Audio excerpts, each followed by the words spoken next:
Imagine this. According to European Organization of Sustainable Development, the world does not know how 70% of the jobs that will exist in the next 10 years look like. That is mind-blowing, isn't it? Welcome to the platform today. It's such a lovely experience to have you here, and I hope you've had a successful day.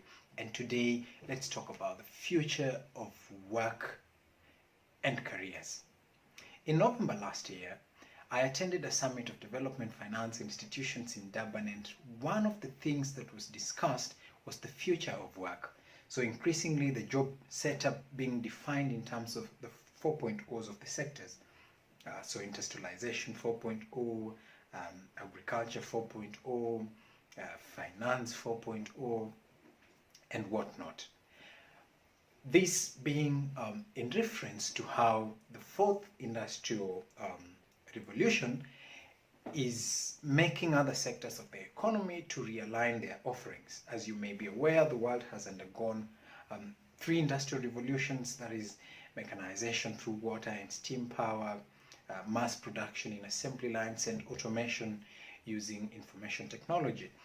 And Industry 4.0 promising to integrate and combine the intelligent machines, human actors, and physical objects, manufacturing lines and processes across all organizational stages to build new types of technical data and high agility value chains. Essentially, the 4.0 era is rapidly moving towards precision, automation, and heavy data. And this is going to revolutionize every single job as we know it.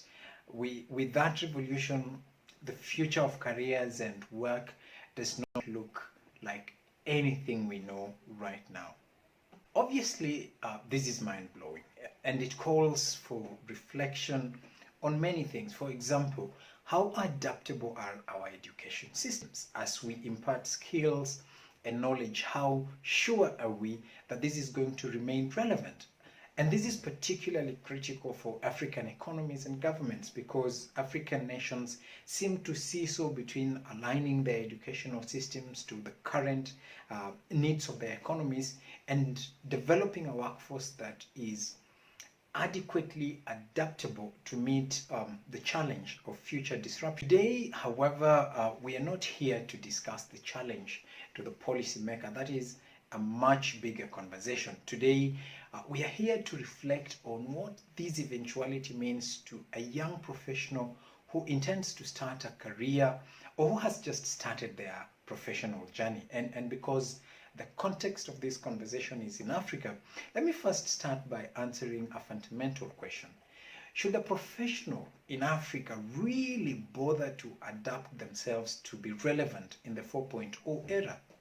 You know, those who front this question look at the low levels of industrialization in Africa as a continent and wonder whether during our lifetimes we will have to be working in a space that uses artificial intelligence for mass production, for example. But Africa has demonstrated ability to leapfrog severally, and nothing points to this more precisely as the penetration of mobile technology across the continent. For example, by 2025, it is projected that about 84% of the sub-Saharan population, that's about 1 billion people, will have access to SIM connection. By the end of last year, 29, over 1.7 million people were directly employed by the mobile ecosystem, including distribution and retail of mobile-related services. This massive penetration, in part, fueled by the fact that Africa was not beholden to legacy infrastructure.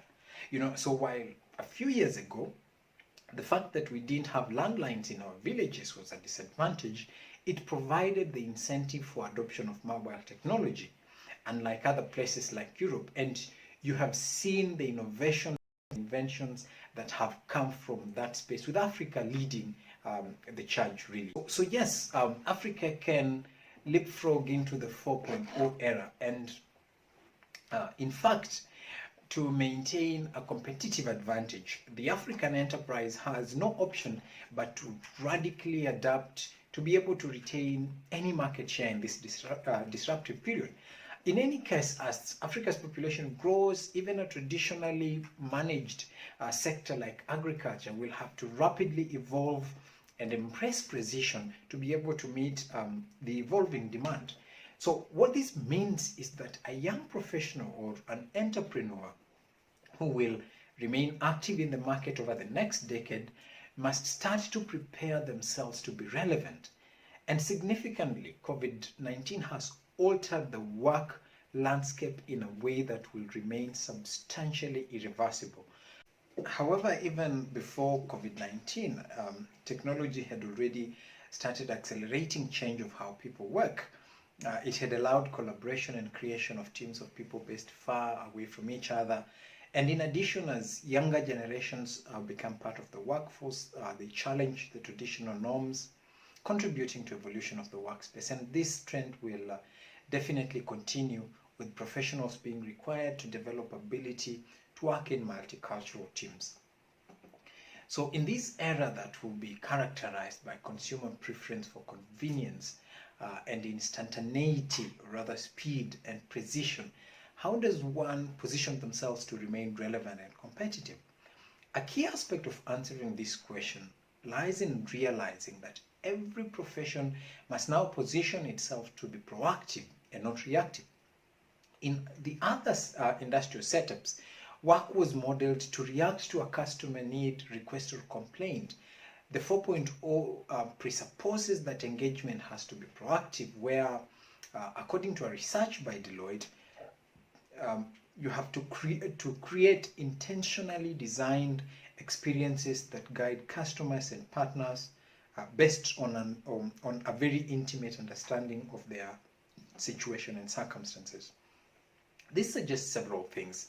A career that will be successful in the 4.0 era will not necessarily be the one founded on deep traditional knowledge, in as much as this is important, but on ability to solve problems with precision and speed. So yes, for instance, it will remain important that as an accountant you have the traditional knowledge of classifying assets, but to be truly competitively placed, your edge might lie in ensuring that your client never has to find themselves at a place where their accounting is in error in the first place. So the future of careers is changing in a fundamental way, and it is now time for us to stop asking ourselves, which career path should I pursue, and instead ask ourselves, what problems can I solve? So the future of careers is changing in a fundamental way, and it is now time to stop asking ourselves, what career path should I take, and instead ask ourselves, what problem can I solve?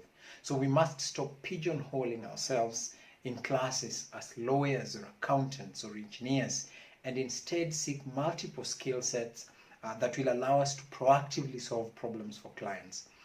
Because we have established that the future of careers will rely on understanding our clients or partners, we cannot therefore evade the question of big data. A future successful professional must therefore develop capacity to collate, organize, interpret, and translate data into a client experience. And a client experience here broadly being used to mean including a good or a service.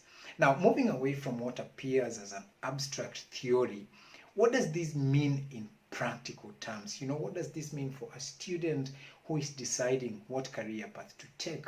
Or what does it mean for a young professional who is deciding on how to become competitive? One, it means that the future of work will become very complex, requiring inevitable interdependence of interaction between human intervention and some form of technology.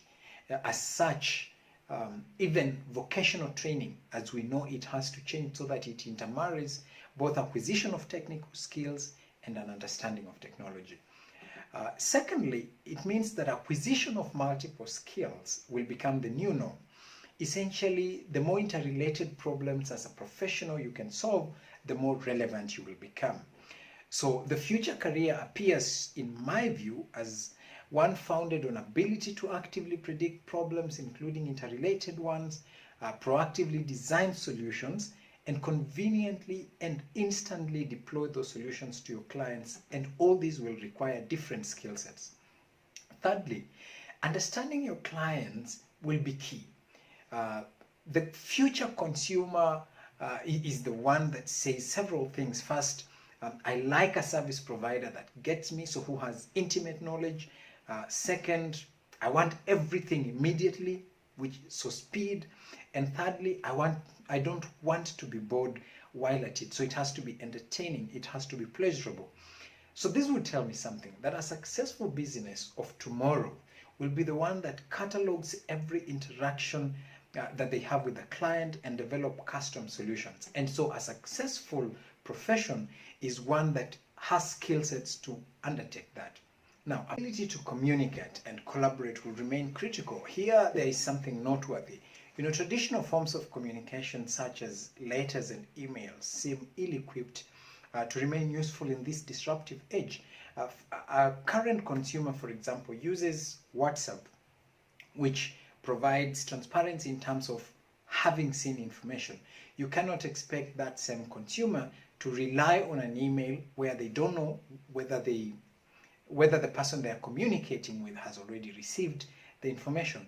So I feel like some of these communication channels are not well placed to facilitate the transparency and the speed that the consumer is starting to demand. All in all, with every challenge that arises, multiple opportunities and possibilities also arise. And so, in as much as the future of career and work is not clear today, it also means it comes with unknown possibilities for those who will adequately prepare themselves. Just like each industrial revolution has brought new innovators to the platform of recognition, this new challenge offers an immense chance to anyone and everyone who adequately adapts. It's been such a pleasure talking to you, and we look forward to hearing from you. If you have any comment or question, please leave it in the comment section, and we will be glad to get back to you. Until next time, always